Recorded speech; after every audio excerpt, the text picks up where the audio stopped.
Saudações aos queridos amigos do Grupo Espírita Mensageiros, aos queridos amigos do canal do YouTube, o nosso fraternal abraço, desejando que a paz, desejando que o amor, que a alegria e a sabedoria de Jesus faça-se presente em nossos corações, em nossos lares, junto dos nossos familiares, hoje, amanhã e sempre.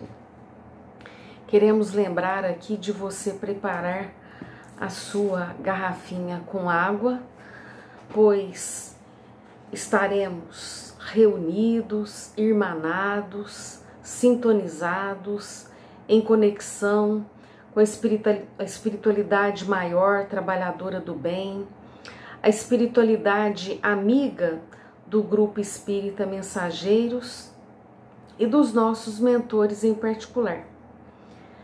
Vamos elevar os nossos pensamentos ao mais alto, agradecidos a Deus, a Jesus, pela sua infinita bondade, infinito amor, infinita misericórdia. Jesus, amigo incondicional das nossas vidas. Rogamos a eles o amparo, a inspiração, a proteção da espiritualidade maior, trabalhadora do bem, da espiritualidade amiga, trabalhadora do Grupo Espírita Mensageiros e dos nossos mentores em particular, para que, enquanto aqui reunidos e unidos nesse ideal de aprimoramento de nós mesmos, possamos aurir energias benéficas, salutares, restauradoras, renovadoras para o nosso corpo físico, para o nosso corpo espiritual. Que pela misericórdia divina seja colocado na água que colocamos aqui à disposição da espiritualidade, energias salutares, benéficas, medicamentosas, renovadoras para todos nós. Pedimos também o amparo desses benfeitores para todos os nossos familiares, aqueles que residam conosco, aqueles que residam em outras cidades. Pedimos o amparo, a proteção, a visita a todos os trabalhadores do Grupo Espírita Mensageiros, todos os frequentadores e todos aqueles que, em pensamento ou através de anotações que fazemos, entes queridos, entes amados, amigos, possam receber a visita, o amparo da espiritualidade maior. Que assim seja e que Deus, na sua infinita bondade e misericórdia, possa fazer muito mais do que pedimos e pensamos. Graças a Deus. Queremos inicialmente agradecer pela oportunidade de estarmos aqui falando a vocês, agradecer pela atenção e inicialmente queremos dizer que o Grupo Espírita Mensageiros, a nossa morada de luz, esta casa abençoada que nos acolhe e através da qual já recebemos no passado e recebemos no presente inúmeras bênçãos, inúmeros amparos, completa 29 anos de existência agora em fevereiro. E para comemorar esses 29 anos, a direção da casa, através da sua presidente Fátima Dove, irá realizar um evento, uma palestra musicada com o expositor e músico já conhecido de muitos, Vansan. Esta palestra musicada irá acontecer dia 27 de janeiro, às 20 horas, 8 horas da noite, no auditório da Escola Estadual Clóvis Salgado, ali na Avenida Monsenhor Mancini. A entrada é gratuita, todos estão convidados. Levem seus familiares, seus amigos, nos ajudem a divulgar e nós nos encontraremos lá. E falando de comemoração, né? Falando de evento festivo, nós escolhemos para os comentários do nosso encontro de hoje o capítulo 18 do Evangelho segundo o Espiritismo, em que vamos estudar aqui juntos e refletir sobre o capítulo muitos os chamados e poucos os escolhidos. Vamos primeiro aqui comentar que escolhido na visão da doutrina espírita não quer dizer privilegiado, sorteado ao acaso, não. Há todo um simbolismo aí nesse dizer que faz parte da parábola que Jesus contou, que está no livro de Mateus, no capítulo 22, versículos de 1 a 14.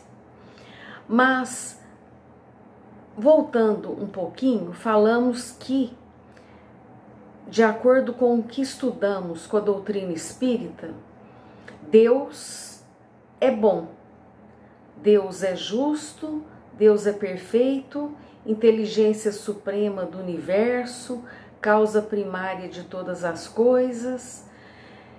E Kardec vai falar sobre os atributos de Deus no livro dos Espíritos e também no livro A Gênese de Allan Kardec, lá no capítulo 2, vai falar sobre Deus.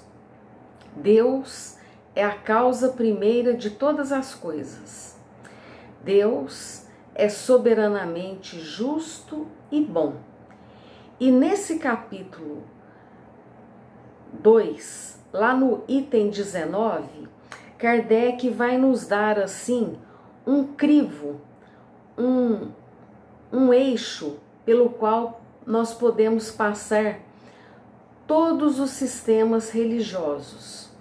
Porque se Deus é bom, toda doutrina deve estar em consonância com esse entendimento, que Deus é bom, Deus é justo e Deus é perfeito. Se uma doutrina religiosa ou filosófica não se coaduna com este preceito, há nela um erro, há nela um equívoco, né? Porque Deus é bom, é justo e é perfeito. E Kardec, entre várias explanações e exposições que ele vai fazer sobre a justiça de Deus, está no princípio, na lei que a doutrina espírita nos traz da reencarnação, a multiplicidade das existências, que explica que não há privilégios na nossa vida.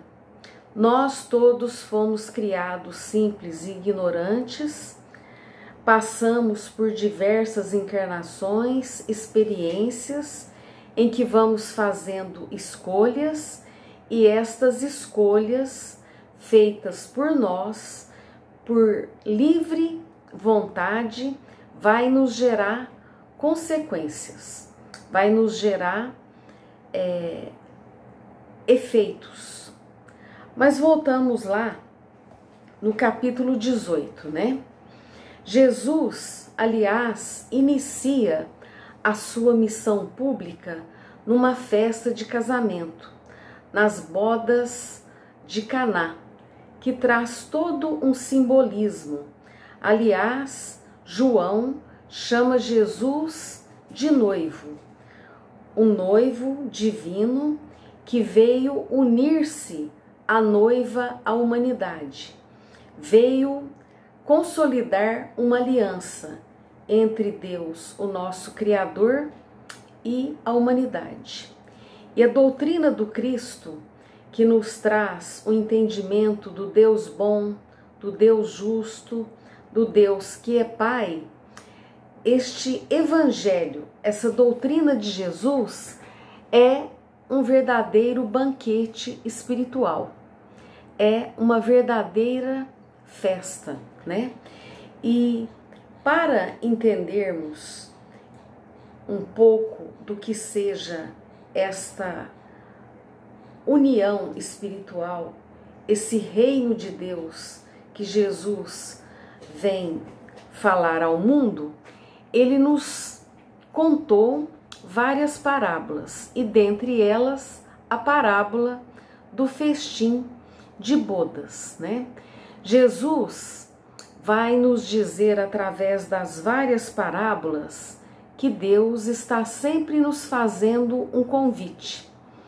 E esta parábola fala de um senhor que foi realizar uma festa e mandou os seus servos convidar as pessoas. Que festa é esta? Que festim é este, né? No seu simbolismo, esta parábola nos fala dessa união da criatura com o Criador, do filho ou filha com o Pai, que é Deus, o nosso Criador, né? E por que não aceitarmos o convite para esta festa?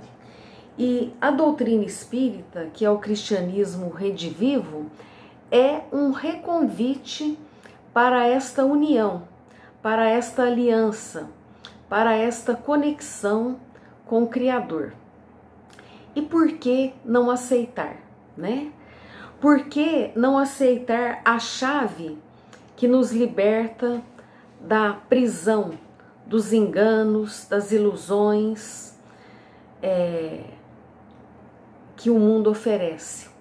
Por que permanecermos presos a uma mentalidade miserável, empobrecida, se está ao nosso alcance a chave do baú do tesouro espiritual?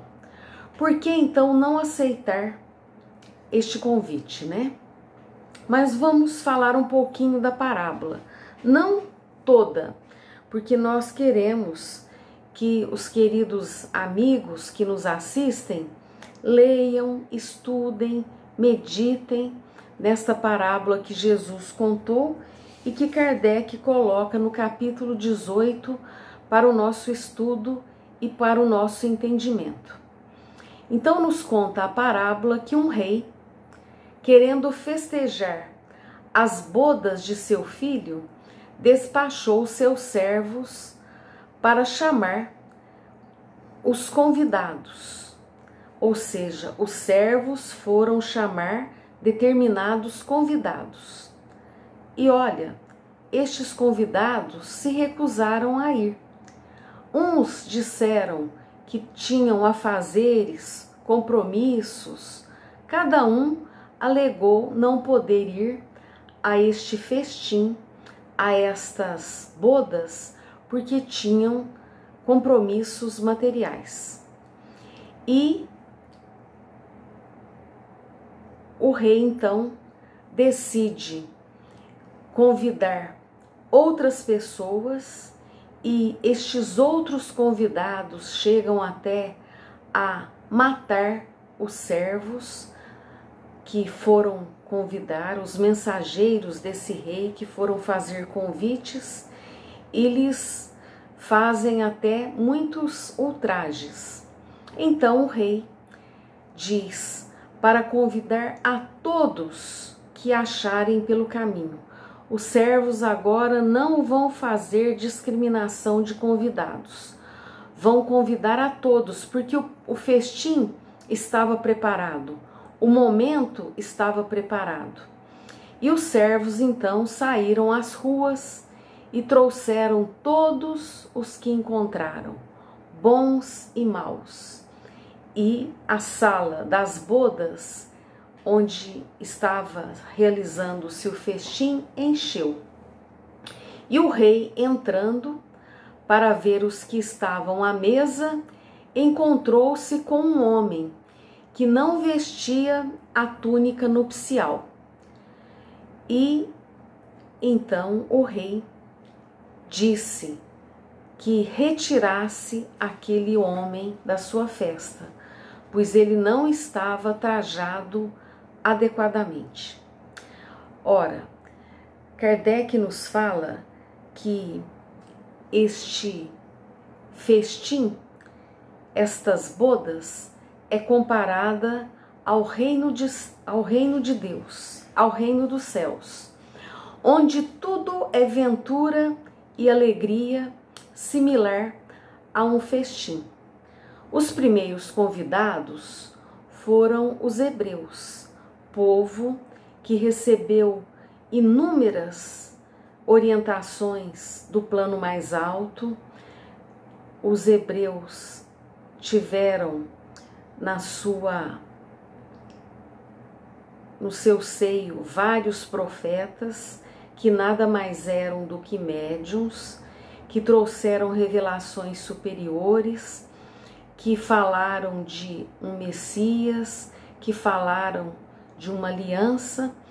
Muitos dos profetas foram ultrajados e, por fim, quando o próprio Jesus veio, ele foi mal compreendido, não foi aceito e foi martirizado, né? Mas o que nós queremos destacar nesta parábola é que muitos foram chamados, todos foram chamados, mas não basta ser chamado, é necessário ser escolhido. Escolhido por quem? É necessário que você faça uma escolha, que você tenha um compromisso e que você se dedique a preparar esta veste nupcial, que para nós espíritas é o envoltório espiritual que reveste o espírito, que dependendo da maturidade evolutiva do ser, é mais ou menos materializado. Quanto mais puro, mais elevado, mais em sintonia com as virtudes, que são valores que a criatura cultiva, que nos fazem pensar no bem, agir no bem e desejar o bem, nós vamos ficando assim purificados, desmaterializados. Kardec, no estudo da parábola, nos fala que não basta ser convidado, não basta dizer-se cristão para sentar-se à mesa e tomar parte desse banquete espiritual. É preciso ter o coração puro, cumprir a lei segundo o Espírito. E a lei, Kardec vai nos dizer que é: fora da caridade não há salvação. Amar a Deus sobre todas as coisas, amar ao próximo como a si mesmo, não fazer aos outros aquilo que você não gostaria que te fosse feito e fazer aos outros aquilo que você gostaria que te fosse feito. Então, para adentrar a esse reino de Deus, a esse reino de amor, esse reino de paz, é necessário estar trajado adequadamente. É necessário uma preparação, um cuidado, é necessário uma confecção, é necessário tecer a túnica espiritual, que são as nossas ações, os nossos pensamentos, as nossas palavras, ou seja, a cada um segundo as suas obras, né? O reino de Deus, nos diz Kardec, não é o lugar, não é uma circunstância, é um estado de espírito, e o reino de Deus é um trabalho interno, um trabalho de conexão, de sintonia com os planos mais elevados, com as correntes do bem. É preciso purificar o nosso envoltório espiritual. Quanto mais materializado, mais limitada é a nossa percepção. E para citarmos aqui um exemplo, nós gostaríamos de lembrar de Paulo de Tarso, que foi chamado por Lucas, no livro Atos dos Apóstolos, como o vaso escolhido de Jesus. Atos dos Apóstolos, capítulo 19, versículo 11. E Emmanuel vai comentar esta passagem, que está em Atos dos Apóstolos, capítulo 19, em que Lucas diz assim: e Deus, pelas mãos de Paulo, fazia maravilhas extraordinárias, porque Paulo construiu a sua veste nupcial e purificou as suas mãos. Mãos limpas, diz o título dessa mensagem de Emmanuel, né? O Evangelho de Jesus foi vivido, sentido e divulgado por Paulo. E através de Paulo, das suas mãos limpas, Deus operava maravilhas por intermédio deles. E Deus, o nosso Criador, e Jesus, o Espírito perfeito que veio até nós para nos trazer os ensinos das leis divinas e exemplificá-los, fará o mesmo conosco. Fará o mesmo com aqueles que estiverem com as mãos limpas, né? Então, é preciso entender que na lei divina não existe concessão exclusiva ou concessão dada de graça. O ser tem que trabalhar, tem que zelar, tem que dedicar, tem que comprometer-se e perseverar. Emmanuel, nesta mensagem, diz assim: quanto custou ao apóstolo Paulo a limpeza das suas mãos? Quantas renúncias, quantas incompreensões, quanta dedicação, quantas perseguições que ele sofreu, né? Lembremos que Paulo de Tarso foi rabino importante em Jerusalém, movimentava-se dentre os altos cargos públicos no Sinédrio, detivera dominadoras situações. No entanto, para que Deus utilizasse as suas mãos, ele teve que deixar estes postos humanos da vaidade. Ele teve que deixar estas pastas, né, humanas e abraçar o trabalho, abraçar os postos de serviço, as tarefas. Então, quantas humilhações Paulo sofreu, quantos sacrifícios pelo bem dos semelhantes, quantas zombarias e açoites até. Paulo foi açoitado numa cidade após expulsar de uma mulher o espírito que a influenciava. E como ela era usada como médium para interesses materiais e mesquinhos, aqueles que usurpavam aquele dom e tinham vantagens com ele, acusaram Paulo e Paulo foi injustamente julgado, foi açoitado e levado à prisão.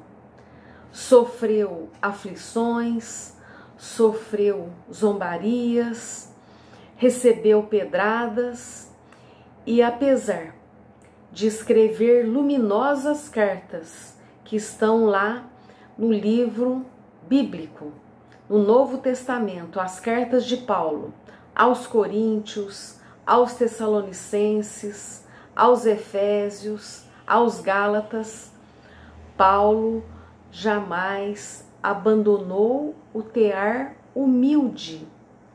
Paulo tecia tapetes.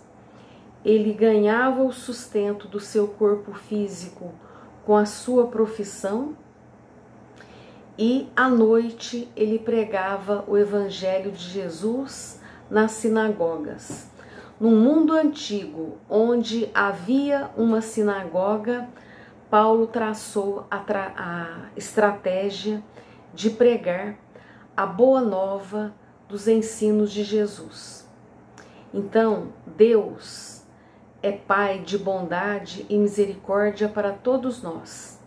Criou-nos a todos simples e ignorantes, com as mesmas potencialidades, as mesmas faculdades para serem desenvolvidas, e deu a todos nós inúmeras oportunidades para aceitarmos esse convite de pertencer à seara do Cristo e trabalhar com o Cristo, com mãos limpas, né? Então, Paulo foi chamado de vaso escolhido. Há um hino, né, evangélico que tem mais ou menos os seguintes dizeres: eu quero ser, Senhor amado, como um vaso na mão do oleiro. Quebra a minha vida e a faça de novo. Eu quero ser um vaso novo. Então é necessário vontade, é necessário escolha, é necessário comprometimento para que você, para que eu, para que nós sejamos escolhidos, dependendo das nossas escolhas. Há uma mensagem também de Emmanuel que fala que observemos as nossas escolhas, que quem busca espinhos da estrada é escolhido para guardar o espinheiro no coração. Quem anota desapontamentos e amarguras é escolhido para capitanear o desânimo. Quem se esforça por estudar e aprender é escolhido para guardar o conhecimento superior e transmiti-lo aos semelhantes. Quem se esmera no cumprimento das próprias obrigações é escolhido para representar a força do progresso. Quem busca estender flores da bondade é escolhido para colher os frutos da simpatia. Então, querido companheiro, serve a fraternidade, porque assim, servindo a fraternidade e a misericórdia se farão presentes na sua vida. Seja amigo, amiga da verdade. Exalte a fé, e a fé se converter-te-á na tua vida, na confiança e na esperança. Tenhamos sempre em mente que os nossos mais íntimos pensamentos, o nosso mais íntimo pensamento, são imãs vigorosos, trazendo-te o roteiro das forças que procuras. Então, é o que nós tínhamos para hoje. Fica aí o nosso convite para todos estudarem lá o capítulo 18, muitos chamados e pouco os escolhidos, a parábola do festim de bodas. Que possamos perseverar na prática do amor, da fraternidade, da justiça e da alegria com Jesus, para que possamos, através desta busca, desta escolha, desta perseverança, colhermos na nossa vida alegria e felicidade. Muita paz a todos, até o nosso próximo encontro e agendem-se lá, dia 27 de janeiro, encontraremos no Clóvis Salgado com as bênçãos e a proteção de Deus, de Jesus e dos benfeitores amigos. Até o nosso próximo encontro. Fiquem todos com Deus.